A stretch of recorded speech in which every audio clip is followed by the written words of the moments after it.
ഈ ചതിയന്മാരായ ആളുകൾ നിങ്ങൾ കണ്ടില്ല, നിങ്ങൾ ചിലപ്പോൾ ചതിക്കപ്പെട്ടിട്ടുണ്ടാവാം, നിങ്ങൾ ചിലപ്പോൾ ആരെങ്കിലും ചതിച്ചിട്ടുണ്ടാവാം. ചതിക്കരുത്. ചതിയുമായി ബന്ധപ്പെട്ട ഒരു കാര്യം എന്ന് പറയുന്നത്, ഒരു കഥ എന്ന് പറയുന്നത്, പണ്ടൊരാൾ ഒരു കിണറില്ല, നമ്മൾ വെള്ളം എടുക്കുന്ന കിണർ വിറ്റു.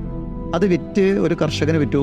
വിറ്റതിന് ശേഷം പിറ്റേ ദിവസം കർഷകൻ ആ കിണറിൽ നിന്ന് വെള്ളം എടുക്കാൻ വന്നപ്പോൾ ഈ വിറ്റ ആൾ പറയാണ്, അയ്യോ അത് പറ്റില്ല, ഞാൻ നിങ്ങൾക്ക് വിറ്റത് കിണർ മാത്രമാണ്, വെള്ളം വിറ്റിട്ടില്ല എന്ന് പറഞ്ഞു. കർഷകൻ കൂടി അയ്യോ ഇതെന്തൊരു പറ്റിക്കലാണിത്, കിണർ മാത്രം കിട്ടിയിട്ടില്ല, വെള്ളം കൂടെ എനിക്ക് വേണ്ടേ. അപ്പോൾ പറഞ്ഞു, ഞാൻ വെള്ളം വിറ്റിട്ടില്ല, കിണർ മാത്രമാണ് വിറ്റത്. അങ്ങനെ ഈ വാങ്ങിയ കർഷകൻ കോടതി പോയിട്ട് പറഞ്ഞു, എനിക്കിങ്ങനെ കിണർ വാങ്ങിയപ്പോൾ വെള്ളം കൂടെ പ്രതീക്ഷിച്ചിട്ടാണ്, പക്ഷെ പുള്ളി വെള്ളം എടുക്കരുതെന്നാണ് പറയുന്നത്. എതിർഭാഗം പറയുന്നു, ഞാൻ വിറ്റത് കിണർ മാത്രമാണ്, വെള്ളം വിറ്റിട്ടില്ല എന്ന് പറഞ്ഞു. അപ്പോൾ കോടതി പറഞ്ഞ ഒരു കാര്യം എന്ന് പറയുന്നത് വളരെ സിമ്പിളാണ്. ഓക്കെ, നീ കിണർ മാത്രമാണ് വിറ്റെങ്കിൽ കിണർ മാത്രമാണ്, പക്ഷെ നിന്റെ വെള്ളം അയാളുടെ കിണറിലാണ് സൂക്ഷിക്കുന്നത്, അങ്ങനെ സൂക്ഷിക്കുന്നതിന് ഡെയിലി വാടക കൊടുക്കണം എന്ന് പറയുന്നു. അപ്പോൾ ഇയാൾ കുടുങ്ങി.